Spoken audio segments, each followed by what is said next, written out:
లోక్సభలో మహిళా రిజర్వేషన్ బిల్లుపై ఇండియా కూటమి వైఖరిని ప్రజలకు ముఖ్యంగా మహిళలకు వివరించాలని ఎన్డీఏ కూటమిలోని పార్టీల నేతలకు సీఎం చంద్రబాబు నాయుడు స్పష్టం చేశారు.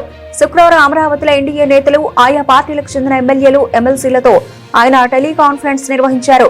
అందులో AP BJP chief PVN Madhav పాల్గొన్నారు.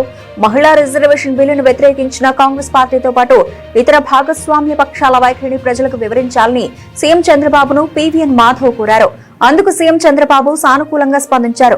రాబోయే 10 రోజుల్లో ఏపీ అసెంబ్లీ సమావేశాలు నిర్వహిస్తామని సీఎం చంద్రబాబు ప్రకటించారు.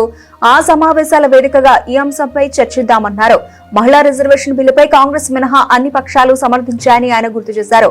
మహిళా రిజర్వేషన్ బిల్లును మొదటి నుంచి కాంగ్రెస్ పార్టీ వ్యతిరేకిస్తోందని వివరించారు. 2023లో మహిళా రిజర్వేషన్ బిల్లుపై మోదీ ప్రభుత్వం చట్టం చేసిందన్నారు.